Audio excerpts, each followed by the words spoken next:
Hello, Namaskar, Vanakkam. You're watching Study with Sudhir. Of course, you know that. And we are on the Treasure Chest course for English Literature ICSE Class 9.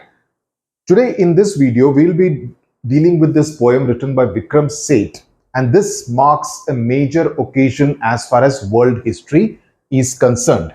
Okay, a doctor's journal entry for August 6, 1945. So, those of you who are familiar with history would know what happened on August 6, 1945. Okay, a game changer of a date as far as world history goes. Now, let's first know about Vikram Seth. Vikram Seth, of course, one of the foremost authors and poets from India, right? And in that sense has written lots of novels and poems. A Suitable Boy, in fact, this has been made into a web series on Netflix as well. A Suitable Boy, one of his most popular and blockbuster kind of books. Now, this is what happened on August 6, 1945. The atom bomb, the first atom bomb was dropped on Hiroshima, a city in Japan, on August 6, 1945. 3 days later, on August 9, 1945, it was dropped on another city of Japan called Nagasaki, and that effectively forced Japan to surrender in World War II and brought the World War to an end in September 1945. The estimates say that close to about 1.4 lakh people died in Hiroshima on that day, and subsequently because of all the kind of ailments that they suffer, the radiation, the nuclear radiation, etc. Okay, so this bomb was in fact called Little Boy. Okay, Little Boy, and Fat Man was the name of the bomb which was dropped on Nagasaki, just for your GK. Now, when it was dropped, this is what happened to buildings, and this is what we will read in the poem as well. All the buildings were reduced to virtual skeletons. Okay, in fact, the present memorial at Hiroshima city that you see is in fact the same building, right? I hope you can see this. This is the building, and that still remains like that, and this is the memorial at Hiroshima to the victims of that atom bomb which was dropped, a Little Boy, which was dropped on Hiroshima on August 6, 1945. Now, obviously, when you know about this background, you would come to know obviously that it is an anti-war poem. The whole mood is about the suffering that takes place on the morning of August 6, 1945, when the bomb was dropped on Hiroshima city. So what really happened? In fact, the interesting part is that Nagasaki was not meant to be a target. Another city in Japan was meant to be a target on August 9, but since there was some kind of a cloud cover, it was not conducive conditions, they moved and dropped it on Nagasaki. Just imagine the luck of the people of the first city to an extent, right? Now, so Vikram Seth in this poem is essentially bringing out the lament, the cry of anguish of people, innocent civilians who have no stakes in the war at all between Japan and USA. But they are the ones who suffered. They were the ones who got caught in the crossfire, which is why nuclear wars, atom bombs are, they are used as a deterrent, they say. But the fact is that if they are indeed used by some mad politician, some mad leader out there who has his finger on the nuclear button, just imagine the havoc and the destruction the nuclear bombs can actually cause on the people. That's the thing to actually think about when you are reading this poem. It's a very good poem. I really liked it. The narration does make one feel a little sad and pessimistic, but this is also reality. And as class 9 students, 14-year-olds who will be voting in another 4 years from now, you should be aware of all these things. You should be aware, citizens, about what certain people can do to the security and safety of people in this entire world. So the style of the poem is that it's like a journal, right? It's like a diary. It's not like a typical poem. It's about 63 odd lines. It's not written in stanza format. It's written in a language which we use in our daily life. So in that sense, it has a sense of familiarity. It's almost like, you're reading a doctor's diary of that day, August 6, 1945. So the day begins like any other day, calm, beautiful, serene. Okay. But then the events take a very dramatic turn, and then he talks about what really happens on that particular day. Okay. And it leaves behind a lot of dust, destruction, horror, sadness, grief, right? The grief of losing your near and dear ones, I think it's unimaginable, right? I felt very emotionally moved when I was reading the poem and preparing the notes for this particular poem. Okay, so let's get started. The morning stretched calm, beautiful, and warm. The three adjectives that have been used for the morning of August 6, 1945. It was just like any other morning. Calm, yani ki it was absolutely quiet. It was a beautiful morning, the sunrise, and it was warm. You know, the soothing warmth of the morning. Sprawling half-clad, I gazed out at the form of shimmering leaves and shadows. He obviously has just got out of bed, so he's not fully clothed, and he gazed. He just lazily looked around at the form of shimmering leaves and shadows. Shimmering means they are kind of shining in the sunlight, the morning sunshine, and he's looking at the vegetation in his garden, right? And the shadows. Now, the moment you see the word shadows, shadow is what? Shadow is dark, right? Shadow is gray. Shadow has a sense of foreboding, right? So you get a sense that something is possibly likely to happen, right? So that is the first indication of shadows, you know, because when you see the morning thing, you revel more in the sunshine. You don't really look at the shadows in that sense, right? So the word shadows has been used, and I think it has been very strategically placed by Vikram Seth out here. Suddenly a strong flash. That's when the bomb has been dropped. Then another startled me. I saw the old stone lantern brightly lit. Now let me explain to you. Now, in the first one, when he's half clad, partially clad, it kind of suggests a sense of relaxation in the morning at his own home, right? And then the flash strikes and he's shocked. Now, lines 5 to 10, there are these stone lanterns which are very peculiar to Japan. You find them in Japan. They are very intricately carved kind of lanterns. If you just do stone lanterns in Japan on Google, you'll be able to see the photograph, okay, of a typical stone lantern, which are generally placed in a garden or somewhere outside in the portico of the home as more of an ornamental piece, and there could be space for a lantern to be lit inside it. Now, the doctor describes that he saw that the lantern was brightly lit. I saw the old stone lantern brightly lit, and then I thought, were they magnesium flares? And then there's a question mark. You see, normally in a poem you don't find things like a question mark, at least not in the middle of the sentence, definitely. So he's wondering whether they were caused by magnesium flares. Now, because during the time of the Second World War, magnesium was commonly used in explosives and it emitted bright light, okay? So hence the sight prompts the poet to think whether they were caused by magnesium, okay? Now, Vikram Seth is not a doctor, but he has imagined himself to be a doctor. So you need to understand that as well. While I debated it, whether it was indeed caused by magnesium flares, the roof, the walls, and it seemed the world collapsed in timber and debris dust swirled around me. So the moment he had thought and he was thinking magnesium flares, suddenly he realized that the buildings were all collapsing. The buildings were all collapsing. The roof in heap of wood, timber means wood, right? Debris means, you know, the entire thing just collapsing, a lot of dust, the beams falling, the construction material, etc. And there was dust all over the place. And around me in the garden now and weird. And now he was in the garden and weird, and he felt rather strange about it. My drawers and undershirt disappeared, and suddenly he realized that he was not even partially clad now. The clothes had been ripped apart, right, as a result of the explosion.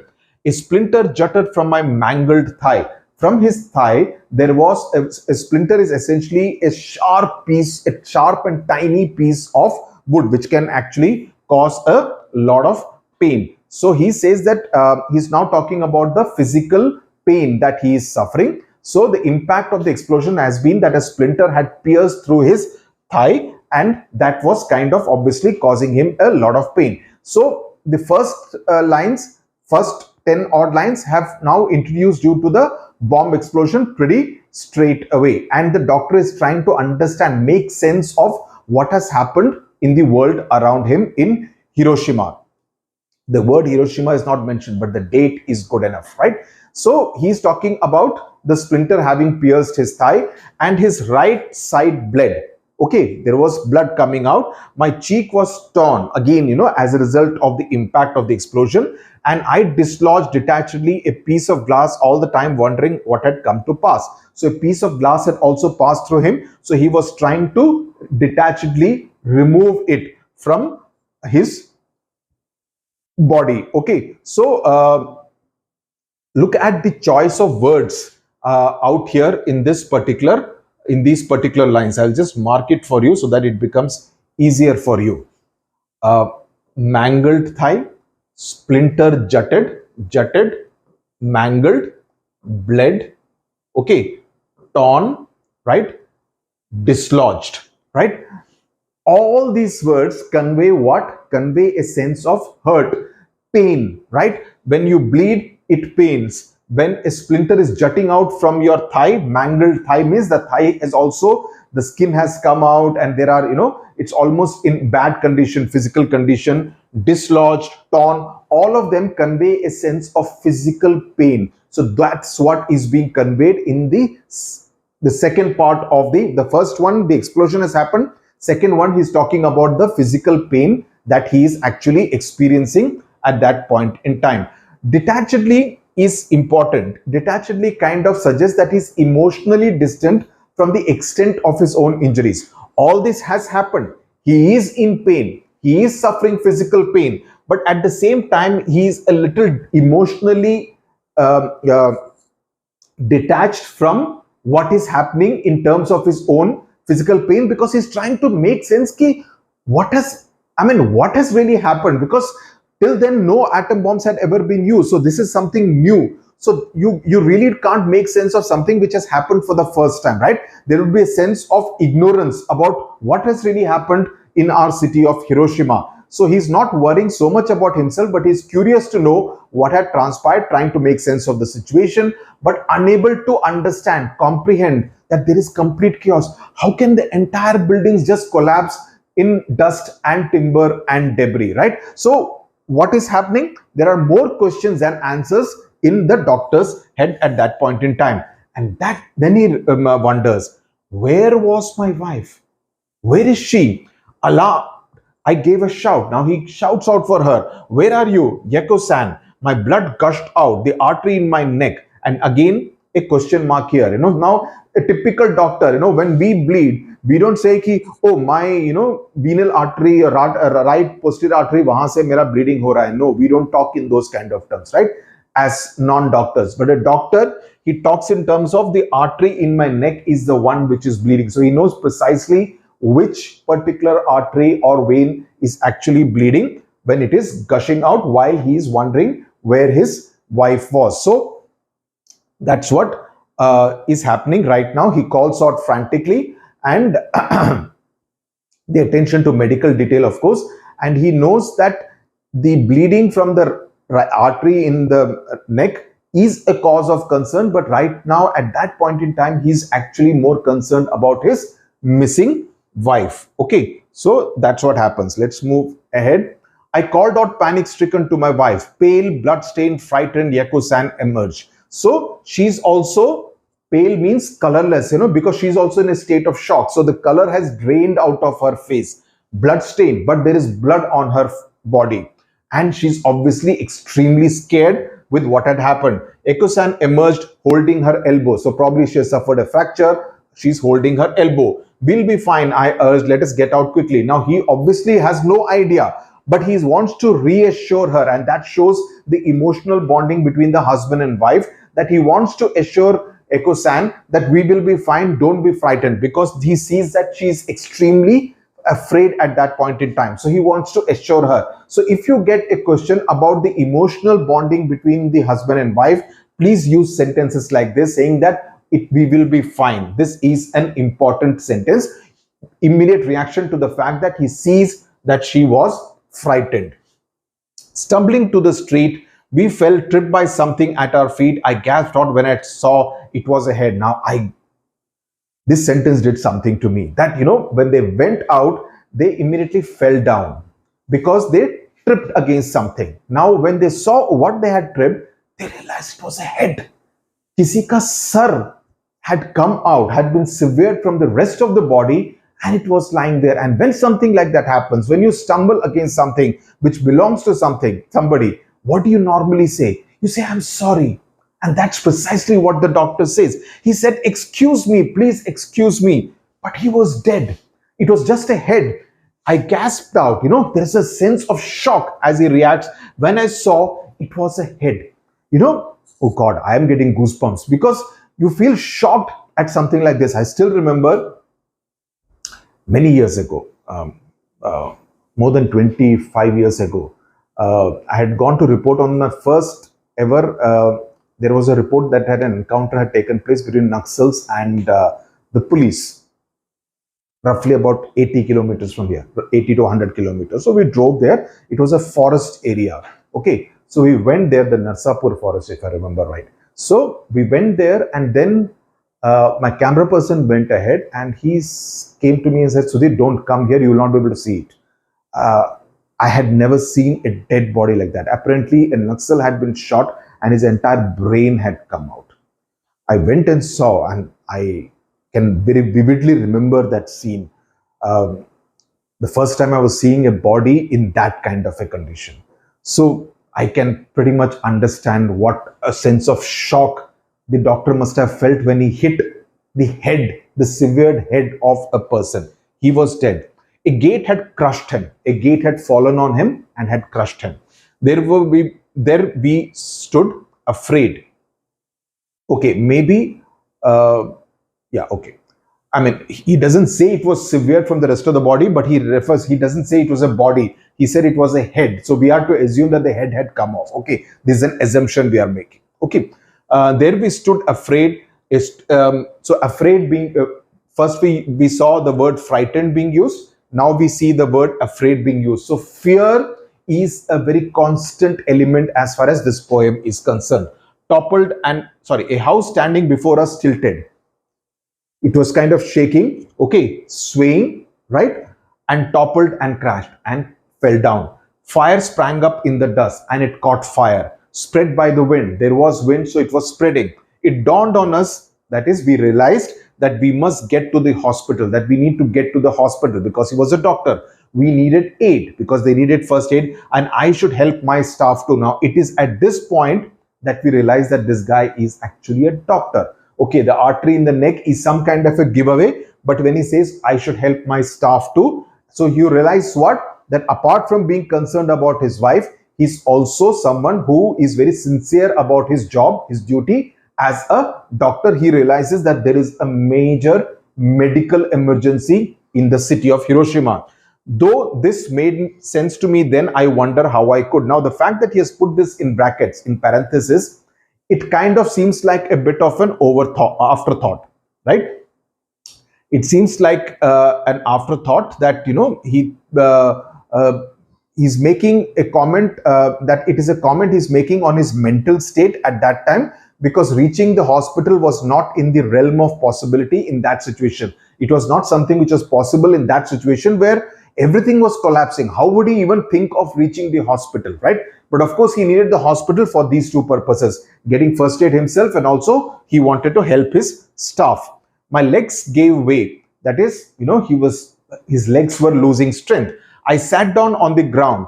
Thirst seized me. He was feeling thirsty, but no water could be found, obviously. My breath was short. He was panting, but bit by bit, my strength seemed to revive. But slowly, as he kind of, sat down on the ground, he thought he was getting a little bit of strength, and I got up at length.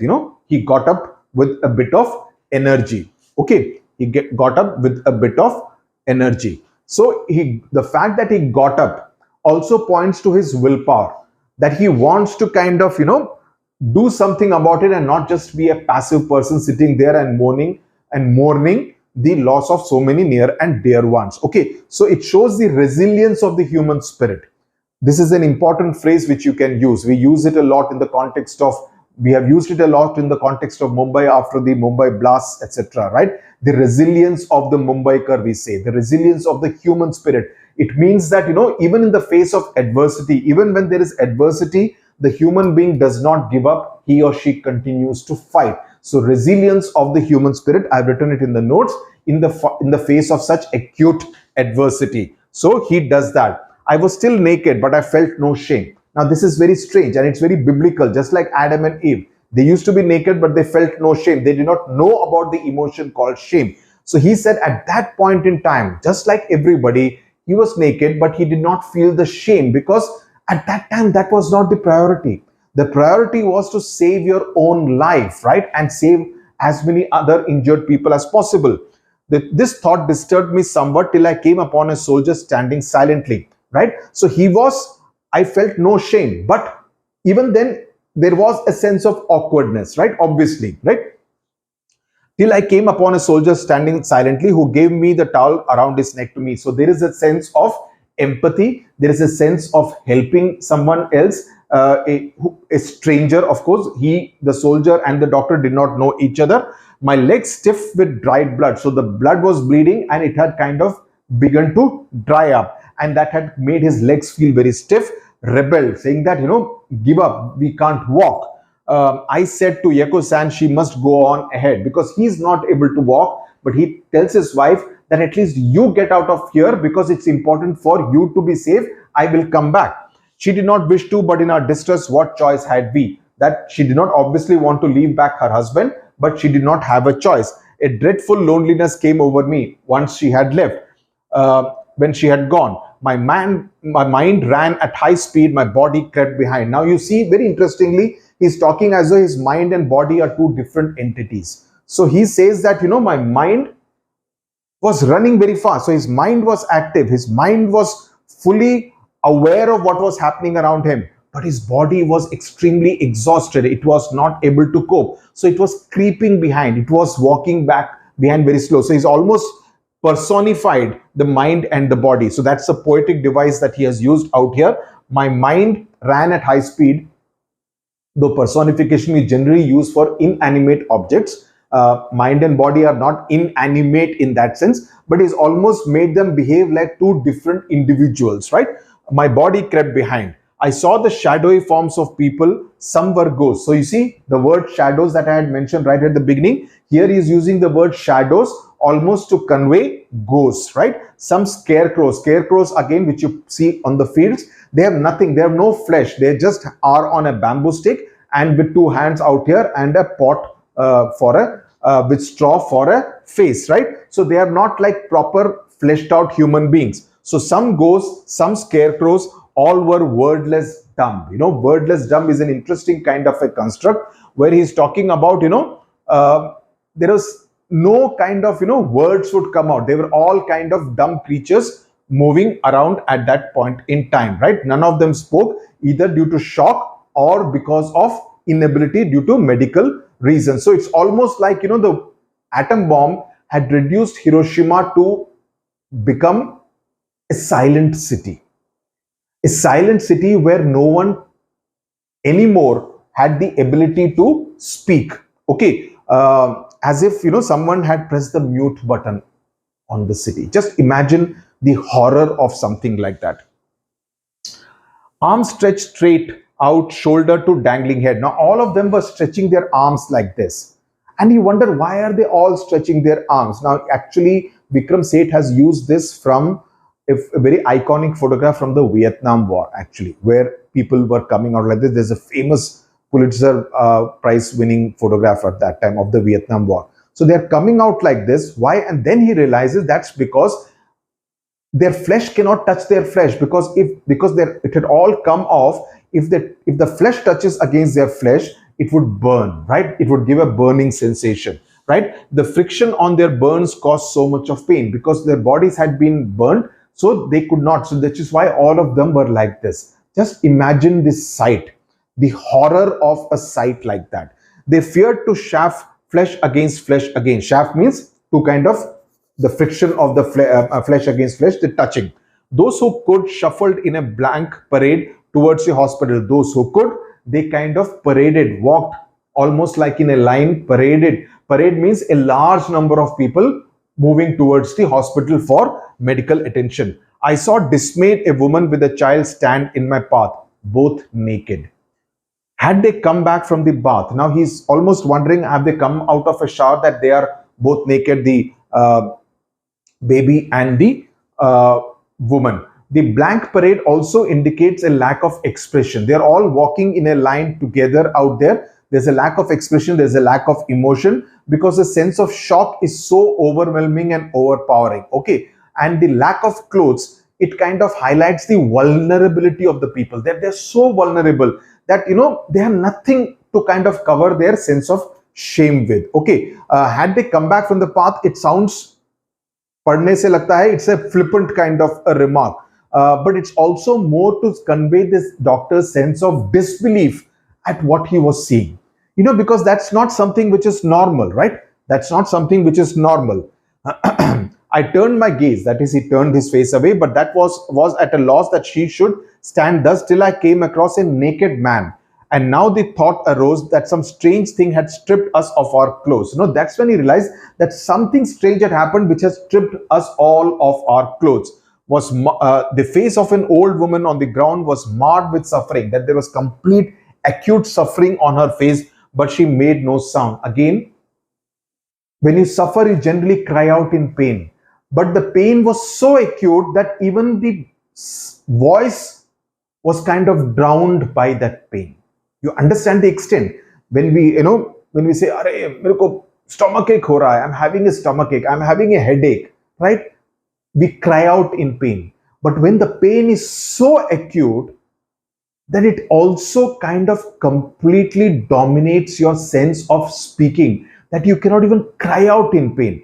That much is the acuteness of the pain that all these people were suffering. Marred kind of is like acute pain. It's not like marked. Marred means, very strong kind of a feature of that particular tragedy was happening. But she made no sound. Silence was common to us all. I heard no cries of anguish or a single word. Silence was common. What I said, it's as though someone had pressed the mute button on Hiroshima. So it highlights a sense of shock and disbelief.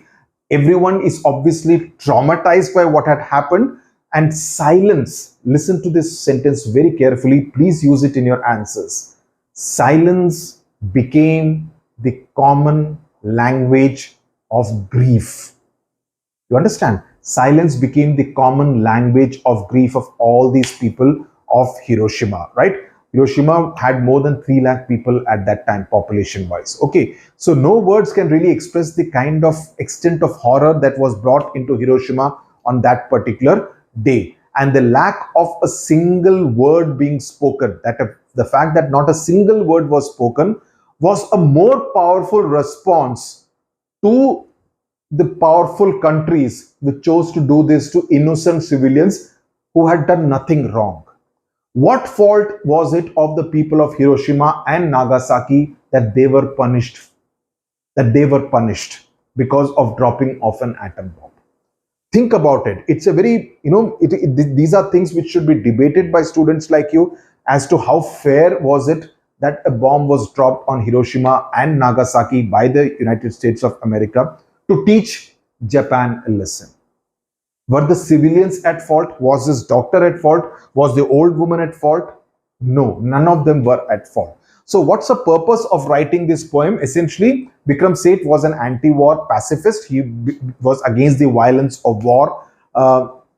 So he basically wanted to highlight the extent of the devastation that can take place in the event of a nuclear bomb being dropped. And he kind of exposes the very hideous nature of atomic bombs. And what is the purpose of writing this like a journal and not like a typical poem? Because when you write it like a typical poem, it has a sense of rhythm. It has a sense of beauty. Vikram Seth did not want either beauty or rhythm to it. When there is death, when there is grief, when there is horror, at that time you are not going to think about rhythm and meter, right? You're not going to think about the beauty of the poetry. At that time, your roughness of the poetry is what matters. The poetry has to be raw. The poetry has to be stark. It has to be in your face. It has to hit you like the way it hit me when I read the poem. And I hope it makes the same kind of impact with you as well. Which is why it is not kind of, made beautiful. It is not embellished by any kind of form. I see it, and that's why what I have written in the notes also, those are my words. The poem, or if you can call it a poem or a journal, is naked like the people in the poem. It is absolutely raw and it's absolutely direct. Right? I hope you have understood this particular poem. The notes will be there, and of course the question and answers will also follow so that you are able to deal with any kind of question in the examination. Right? Thank you very much for watching.